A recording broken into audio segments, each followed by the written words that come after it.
Oklahoma's got a big week ahead of them. But first, before we talk about the Tennessee game, we have to talk about the state of the program right now. You've seen other teams kind of go through it.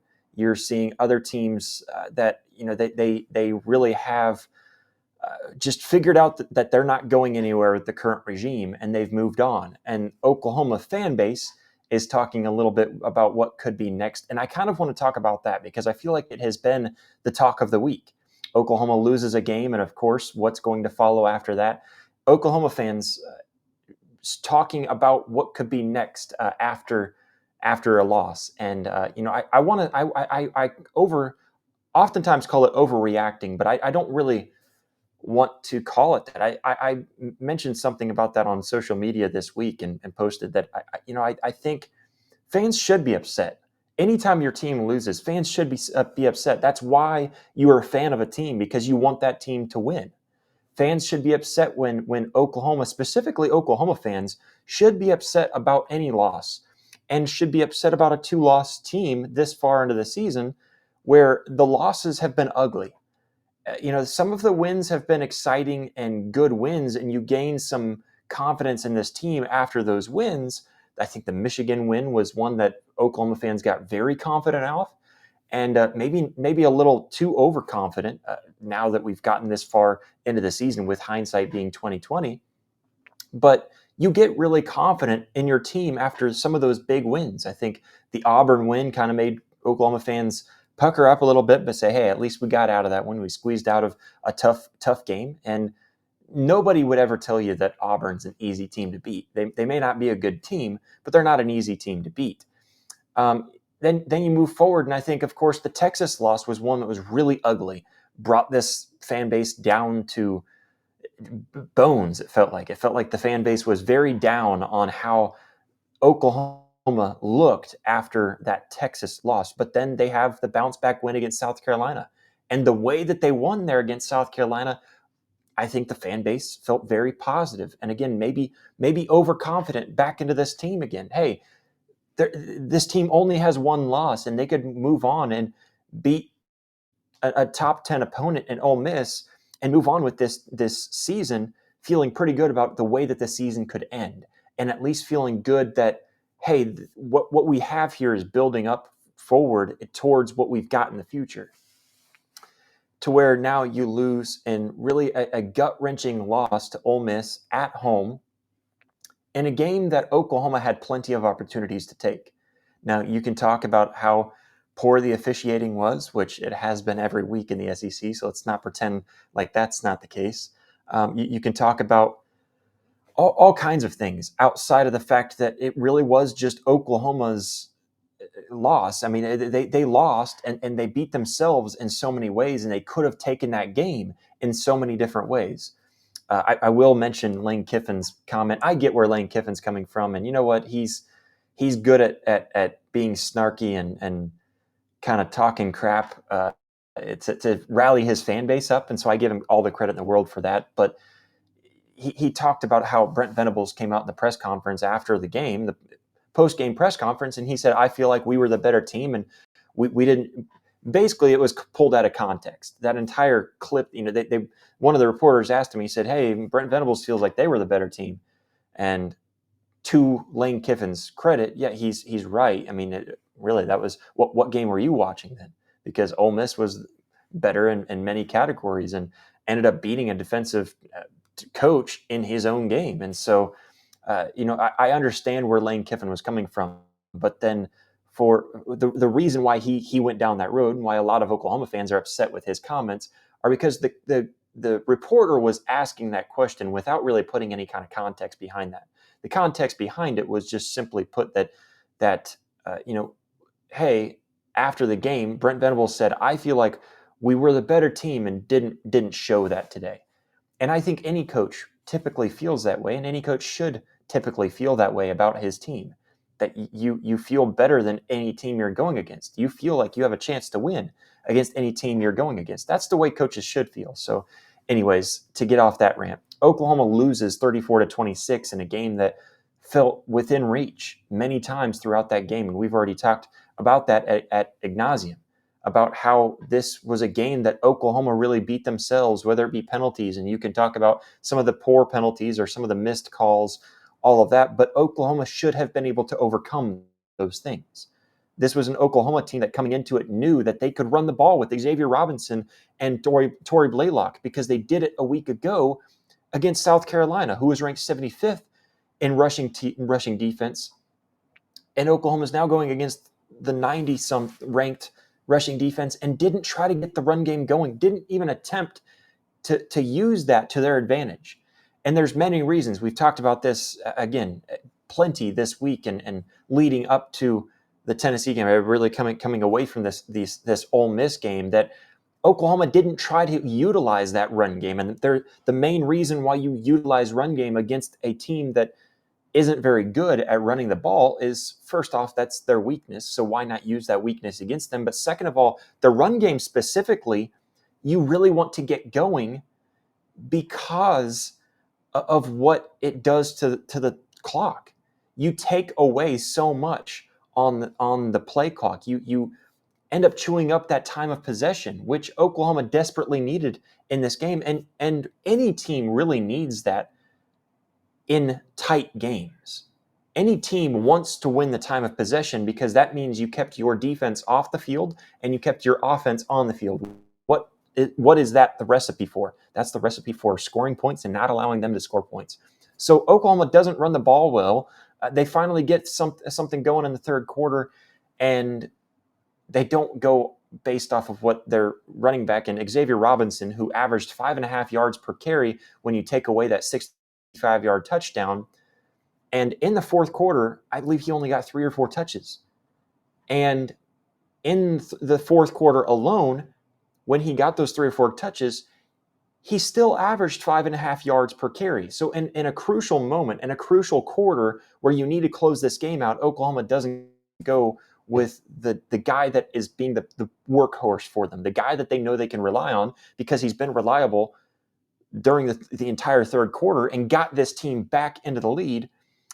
Anyways, Oklahoma drops to 6-2. I'm kind of going off on rants that we've already talked about plenty, and I don't mean to cover too much on that last game, but 6-2, 2-2 in the conference. You now match your win total for last week in both the last season in both the conference and in win total. And now after that second loss, you put Oklahoma in the situation where you really need to win out these last 4 games. And to remind everybody, you've got to go on the road to Knoxville this weekend and then a bye week, and on the road to Tuscaloosa the following weekend after the bye week.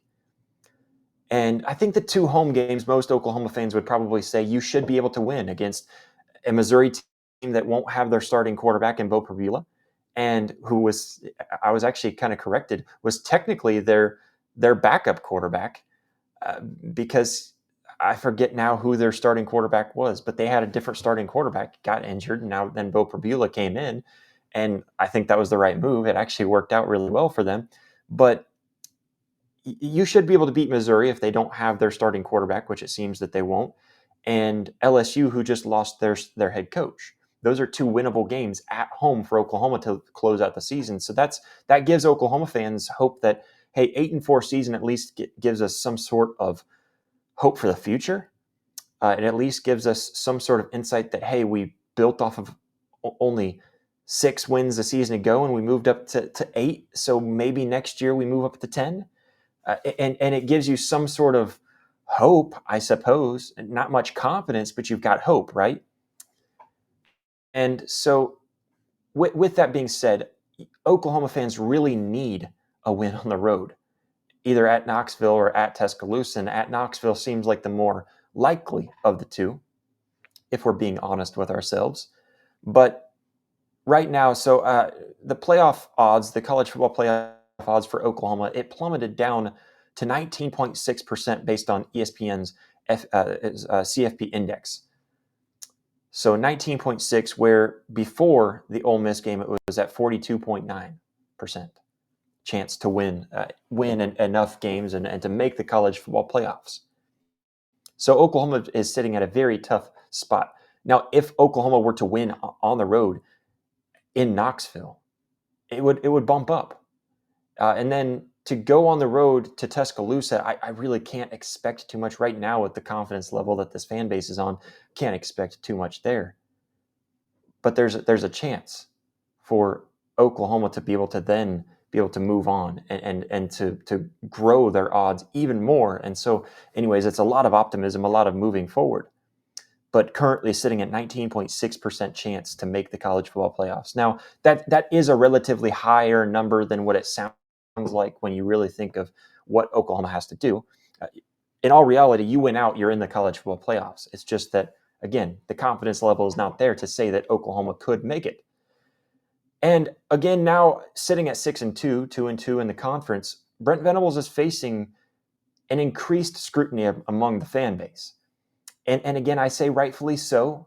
And I think even Brent Venables would say rightfully so. Fans should expect to win. This is Oklahoma. And Brent Venables knows that better than most, that Oklahoma expects to win, that the university, this program expects to win. And now a lot of fans even kind of putting him on a kind of a potential hotter seat and an increasingly hot seat. And so it leads me to this where, it really leads all of us to understand and to truly expect that November is a must win. November is a make or break. And yes, welcome to November football. This is where Oklahoma, we used to call this championship football. It's championship November. You win November, you're making it to a championship game. And it truly comes down to, can Oklahoma win, starting off with Tennessee? And can they win through the month of November with this make or break stretch of games where you've got 3 consecutive currently ranked SEC opponents? Now, again, Missouri probably won't be ranked by the time Oklahoma plays them. I don't foresee that. I think they will lose this weekend to Texas A&M, and I think they will have their work cut out without Bo Perbula against Mississippi State, but they could win that game. So they probably won't be ranked by the time Oklahoma faces off against Missouri in Norman. But anyways, that leads us to where you can kind of look at those last 2 games against Missouri and LSU and expect Oklahoma to win. Now, the confidence level, again, is a totally different thing. Some fans won't have that confidence in Oklahoma to be able to win those games, and I get it. But it's one that every Oklahoma fan would admit that those are 2 that Oklahoma should win. So it comes down to it, where it really is a make or break for the season. What will this season be with these last 4 games, this last 4 stretch of tough games, no doubt, regardless of what LSU's situation is, or even Missouri's situation at that matter, because Missouri still has a pretty tough defense, and LSU does too, for that matter. Now, I don't know how much different it will be with a starting quarterback and a head coach being out for both of those teams, but still, nonetheless, 2 games that Oklahoma should win. Now it comes down to Tuscaloosa and Knoxville.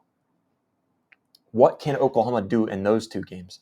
I think anybody would be crazy to say that if Oklahoma were to win on these last 2 road games, that they wouldn't finish the season at a 10-win season. I think you'd be crazy to believe that Oklahoma shouldn't win the last 2 games, or won't win the last 2 games if they were able to win on the road against Tennessee and Alabama. I don't think that will happen at this point in the season. I don't think it will happen. But we're giving kind of a broad sense of what could happen. What is the scenario for Oklahoma this season? It really is a make or break stretch for Oklahoma. Again, currently 3 ranked teams on the schedule out of 4 games. So Oklahoma then comes down to a tough task here, closing out the season. And let's say that this season doesn't go to expectations. Oklahoma wins 8 games. I'm going to tell you right now, if Oklahoma only wins 8 games in this season, though I predicted 8-4, many fans, and again, I say rightfully so, because I don't want to try to criticize or critique fans for mediocrity and for any kind of mediocrity at the University of Oklahoma. I heard a clip from Andy Staples this past week where he was talking, and he said Oklahoma fans shouldn't expect to lose. Oklahoma fans shouldn't be happy or find any kind of moral victories. That's not what the brand of Oklahoma University is all about. That is not what Oklahoma is about. So Oklahoma should expect to win, and the fan base should expect to win more than 8 games. And so I will understand where Oklahoma fans are sitting. But it comes at that point. So let's say even at 7-5, I don't think Oklahoma wins less than 7 games. I think they've got one of these games, one of these last 4 games, Oklahoma will win one of them. And so I'm saying worst case scenario 7-5. Best case scenario, I guess, is 10-2.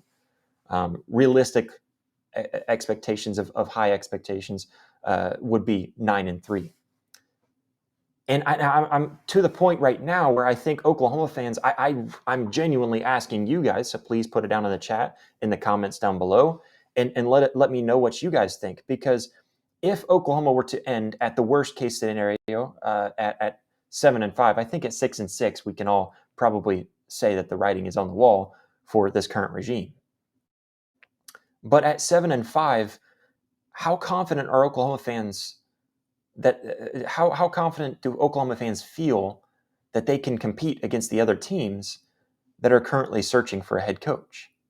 That's what I want to ask, because I understand and I agree with fans frustrated and saying 8-4 after a 6-6 10-win season and 6-6 again, and 1 bowl win in the entire tenure for Brent Venables. Is that right? Or no bowl wins. I'm trying to think back. I know against Arizona, against Air Force, and against Florida State. So I guess he is 0-3, but I think there was the one right before he came in. So maybe that's the one I'm thinking of. But I look at this Oklahoma team and I just question, how confident are we in the coaching carousel? Because before you fire a coach or try to move on from your current regime, you have to have a guy in mind. Who is that guy for Oklahoma? Who does Oklahoma think that they can lean on to maybe fall back on and expect to pull in? Because you can't really expect a current sitting head coach unless he's at a lower tier team, maybe a a non-power 4 team, a group of 5 team. You could expect somebody from that level. You could even expect somebody at that's a current coordinator. And I think even pulling a coordinator away from a winning program, let's say a Georgia right now or an Ohio State, even pulling them away from those higher ranked and bigger brand programs will take quite a bit for Oklahoma. And so you can't really put a whole lot of stock into knowing that you can get those guys. So who would be on your list? Because currently, I'm going to tell you right now where Oklahoma sits right now. The SEC is not enough for the brand of Oklahoma to boast for a current head coaching position, if that were to be the case. And the reason being is that you've got Florida searching for a head coach in the SEC. You've got Auburn, who will probably be searching for a head coach in the SEC. And who knows? I think you could have a few others. I think Kentucky's one of them that's kind of talking about it. I don't know if that will definitely be open. But you also have LSU, a current really a top brand in the SEC. Not just a top brand in the SEC, but a top brand in college football, also looking for a head coach. So again, I raise the question to Oklahoma fans. Do you feel confident that Oklahoma will get the guy with this current coaching carousel? Now, it also isn't something that should hold a team back necessarily. It definitely doesn't mean that Oklahoma should just wait off because the coaching carousel is too difficult to compete with right now. And that's not what I'm saying, but I am saying that does fall into the decision making. Not only that, but Oklahoma is still currently also looking for an athletic director. So keep that in mind. And so, do you really want Joe Castiglione to be the one to hire the next head coach of this football team? Or would you rather maybe hold out? Because I know what some of the stigma is for Joe Castiglione around this fan base. So I'm throwing that out there just as what is the state of this program? They dropped to 6-2. Let's say Oklahoma finishes at 8-4 or 7-5, and fans are calling for Brent Venables and this regime, this entire regime, this basically the entire slate of coaches just to be gotten rid of and replaced. What would be your answer? And I'm not saying that you're wrong for believing that if Oklahoma were to fall to 7-5. Again, I don't like to sit here and call out Oklahoma fans and try to tell them how they're wrong for how they feel about this program. You should expect to win. and you should expect to win 10 plus wins, and you should expect to make the playoffs, and especially in a 12-team playoff. You should expect Oklahoma to be in the discussion and making the playoffs. Oklahoma shouldn't even just be part of the discussion. They should be in the discussion. So this is kind of a turning point for Oklahoma. I think November, like I mentioned, is kind of a make or break stretch for Oklahoma. What will be the future of this team? Do they move on to an 8-win season, which I believe Brent Venables keeps his job, no doubt. I don't think there's even really a question. I think 8-4, Brent Venables keeps his job, and we have a lot to look forward to. The 2026 cycle, as we'll talk about in just a little bit, is starting to look a little bit better. And so you pull in another really good recruiting class, and we know what the current younger players look like and how well they've been developed. And moving forward, once they get into their sophomore seasons, hey, Oklahoma could be a much better team if we were to hang on after 8-4. And so do we hope for that progress to go on, or even at a 7-5 season, to know what Oklahoma has coming in and what could be, or is it just not enough for this fan base? And that's honestly just a curiosity question that I have for this fan base. What is the next move if Oklahoma were to concede, to your point, and move on?